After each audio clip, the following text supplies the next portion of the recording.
Welcome back to my channel. My name is Melanie Tana, and I love to talk about stories in all different forms, most especially and most often about books.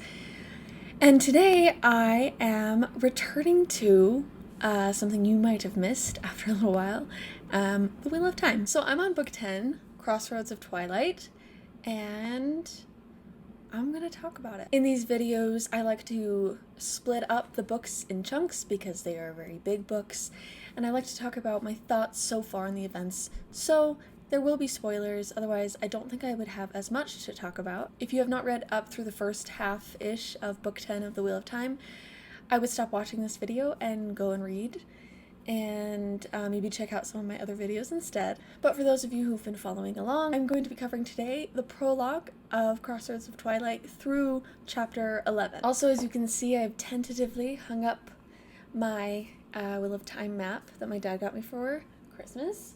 It is not hanging even on the wall, and it will probably fall down on its own at some point, but hopefully it stays up for the video, and I just like to have it for these Wheel of Time videos. I think it's really cool. So those of you who have been following along have warned me that book 10 of the Wheel of Time is the slowest or even the worst book, and I'm understanding what you're saying, but I think it has helped me a ton that I've been listening to the audiobook and reading the book. It's helped me get some progress on it, which I think helps the book feel a little less slow than like it normally would. But I get what people are saying. So, to recap the end of book 9, Rand and Nynaeve, and spoilers, remember that. It's your fault if you get spoiled now because I've warned you. Rand and Nynaeve at the end of book 9 cleanse Sidon from its ultimately curse. In that big display of the One Power, so much changes, and there's a lot going on with the Forsaken, and the world just kind of experiencing this at large, and anyone who can channel senses it, and so book 10 is dealing a lot with that. I obviously don't catch everything. If I don't mention something here and you remember it and you think it's important or interesting, or you just like to talk about it, please comment, and I'd love to chat about it. But starting with the prologue, a few things happen. A lot of it is political, where different people are stationed, what they're planning on doing. A lot of people are dealing with the Shan-Chan. Eamon Valda is like thinking back on fleeing Amadisha. He discusses the Shan-Chan and meets with the Inquisitor, and they are planning to head to Mirandi to find a potential Andoran army. So they're kind of planning out their stuff. It's basically so like, here's when they planned to do this, so when you see this happening, it's not like, how did they get here? That's kind of what this is. And we see the POV of Gabrielle. She is a brown sister Aes Sedai. She's bonded in the warder bond with Logain, but sort of on the warder end. And so he is in control of that. And she feels kind of weird about it. But they are headed on a Black Tower recruiting trip, which is fun for them. There's stuff happening in the White Tower. Not Egwene's White Tower, as it is wandering about, but the actual location, the White Tower where Elida's in charge. And her grasp of things isn't great. Some sitters have fled. They're putting new sitters in. Kiri is the POV, and she is part of the group trying to sort out who's Black Aja. And it's just seems so messy. Like, it seems like things are really not going well for them. Gawain? How do you say his name? Guys, I don't... Because also listening to the audiobook, I'm like, is that right? Because I know Robert Jordan cared a ton about pronunciation. I can't do it. My brain reads it wrong and it gets stuck. So anyway, Gawain. I think I read Gone in my head a lot, so that's my problem. He believes Elida wants the younglings dead. He's mad about Egwene joining the rebels, and I don't think has a full grasp of how deep she is in with the rebels. And by the end of this section in the prologue, he like promises to obey Elida's orders. So yeah. Then we get the POV of Bashir. The army is preparing to take Camelin, and his wife has survived an assassination attempt. And then we have Sumitsu talking a lot of politics. Loyal enters and he's wondering what's going on with Rand, and everyone's like, what do you mean? And then they discover that Dubrain is close to death, and this prologue ends with info that Logain and some Aes Sedai and Ashman have entered the city. So that's kind of like, that's the catch-up. And then we get to the characters that we love. Chapter 1 and 2 start out with Matt. He has fled Ibudar, and after fleeing, battle ensues. Many people have died. He's like, their bodies are being pulled out of the river, and he's at this harbor, sort of checking things out and how things are going. He's dressed in regular person clothes, finally, not wearing all these silks, not all this frill, and he's concerned as to why the dice have stopped rattling in his head.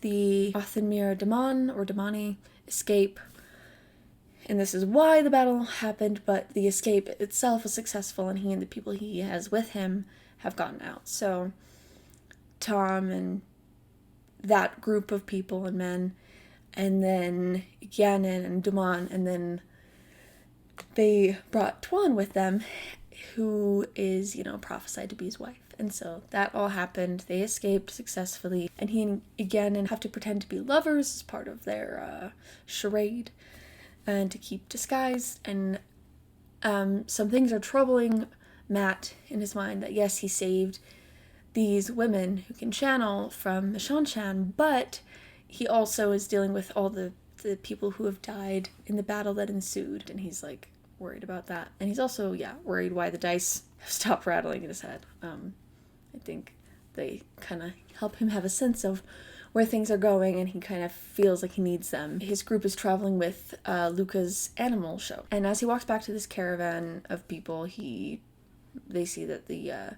Shanshan officers are speaking with Luca, but they don't recognize him, and they leave. And then at the end of chapter 2, as he leaves to go about his duties, the dice start rolling again. Chapter 3 is really interesting. A lot happens in this one. I think I took the most notes for this. So the dice have started rolling in his head again. He knows it means something important or dire is coming. I find this interesting. It reminds me of Min. But she knows details. She sees people. She knows the details of the future, and she's never wrong about what will happen. She's not always correct in full interpretation. So she might see what happens and be right about that, but so much context could be missing from that. What's interesting about Matt and the dice in his head is that they imply something important, and often something, like he says, dire. But there's this fog to it that he kind of has to trust his gut in a way. And so while it is sort of destiny-ish and luck-esque, he's still so lost, and not everything is super clear. So while it's a very cool power or sense that he has, it has its limits, and it's often actually very frustrating and yet comforting at the same time. He feels like he relies on them, but them stopping and starting is so confusing to him. And I really like how he perceives everything in his head as this stuff is happening. When Matt goes to see Tuan, he chats with her about some things. She is upset that she has to pretend to be a servant. He's upset that she still calls him Toy, in reference to Queen Tylin's treatment of him.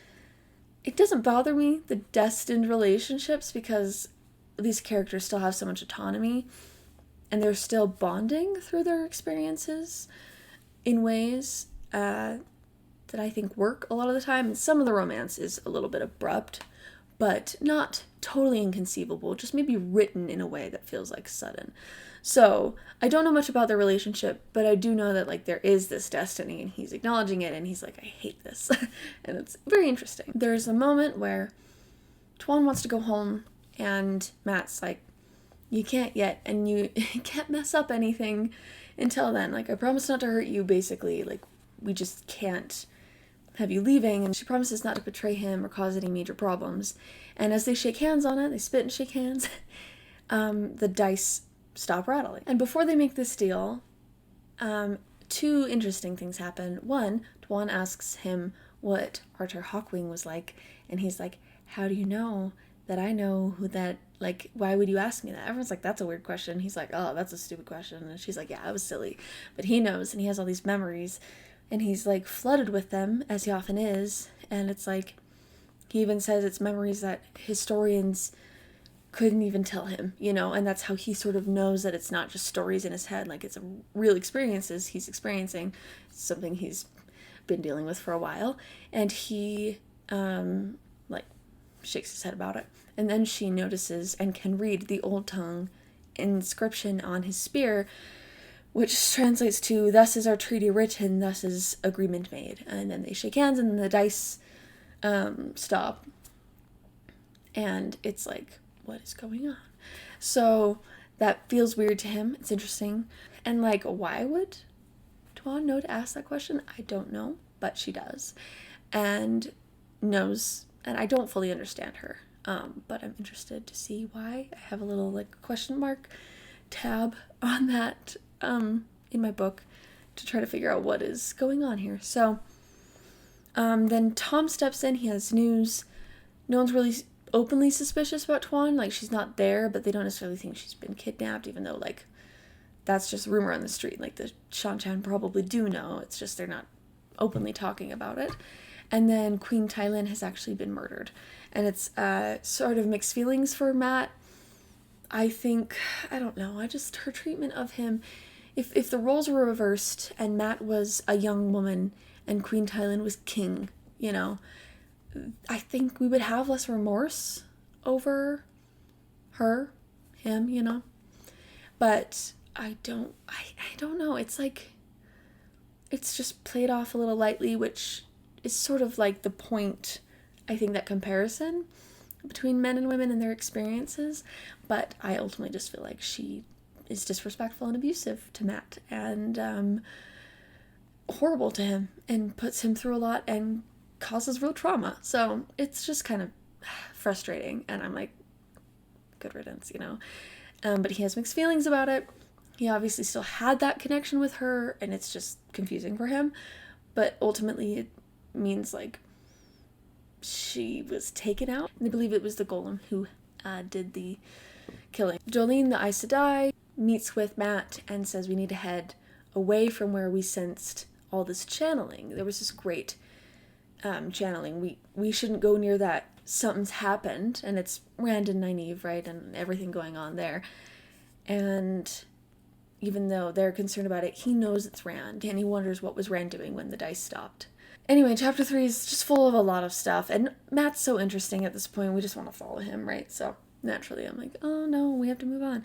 But it's okay. So we move on to chapter 4. Furyk, either Karid or Karede, I'm not sure. He is Death Watch Guard. He's been promoted in the Shan-Chan. He's fought some Ashman, been successful.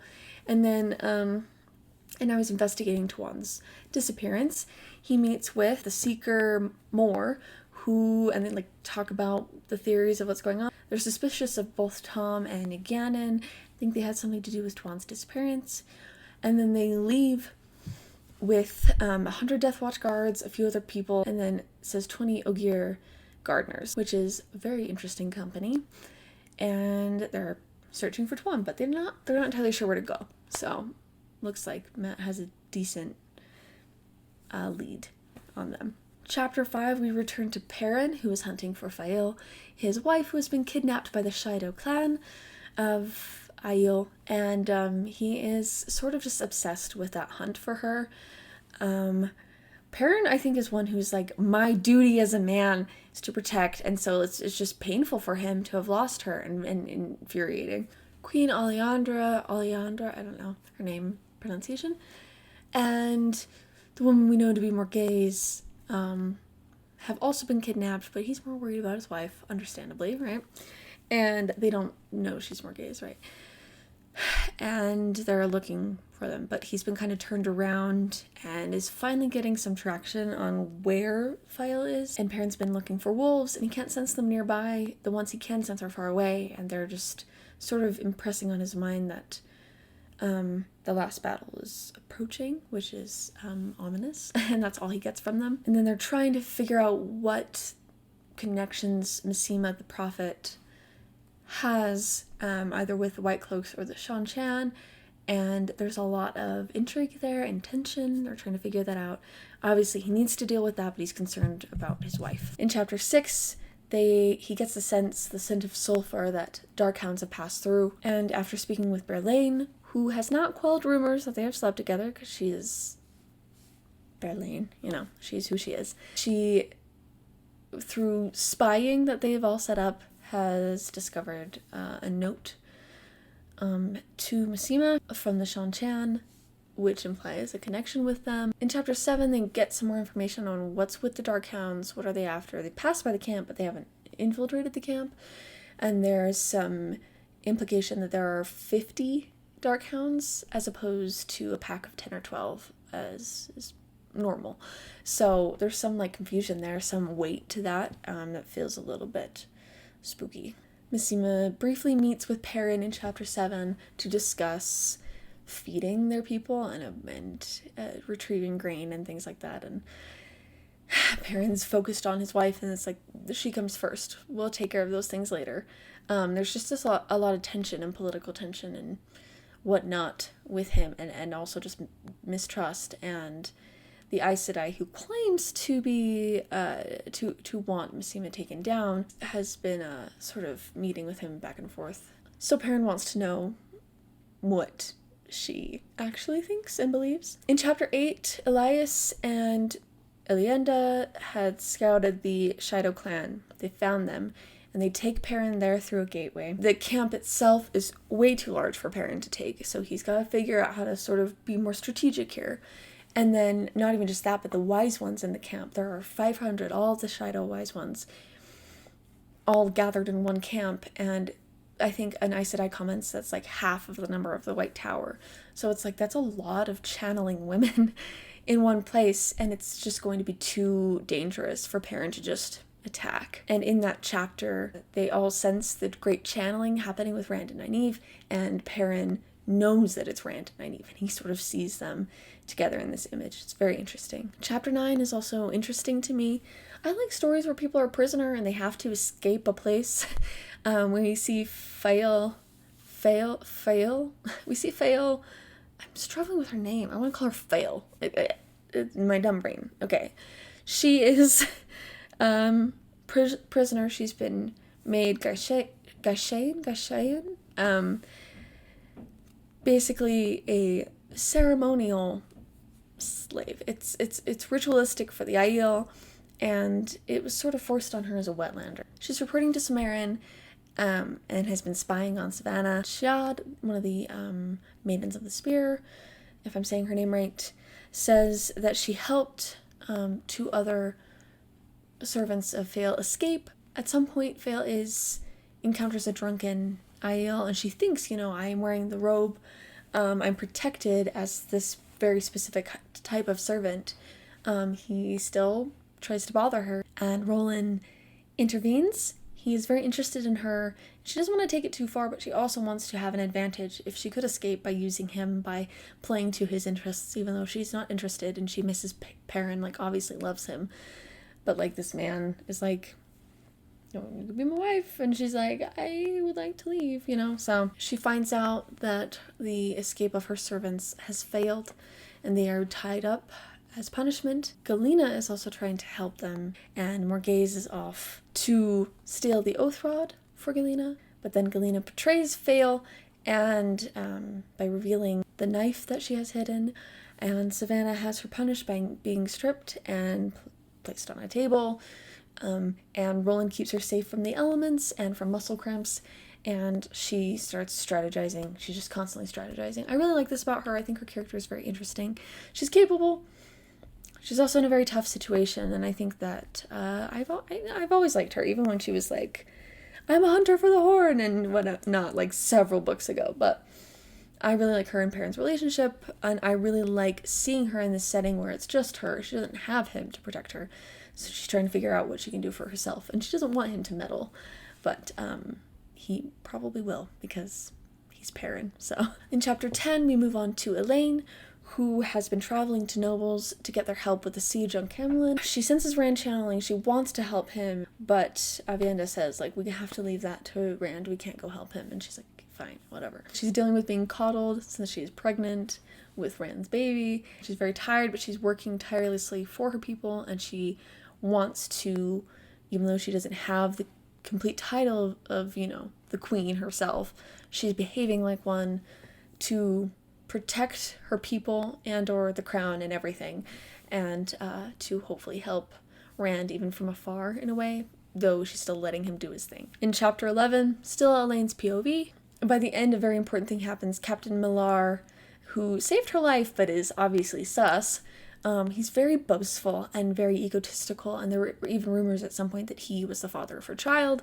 She calls him out for how he behaved when dealing with another group, and the full-on political details are escaping my mind, but the most important thing is that she calls him out publicly, and he's not used to that, and so his smug grin leaves his face, and he's probably feeling like threatened and disrespected, and like he's losing his grip and control in the situation. That's something about Elaine that, like, sometimes she's annoyed me, and I don't like how she handled things with Matt, but I do like her as like a strategizer, and all the things she's learned feel legitimate, like she actually knows sort of what she's doing, despite the fact that I don't super love everything about how she handles her social interactions and how she talks and everything. So that's sort of where I'm at.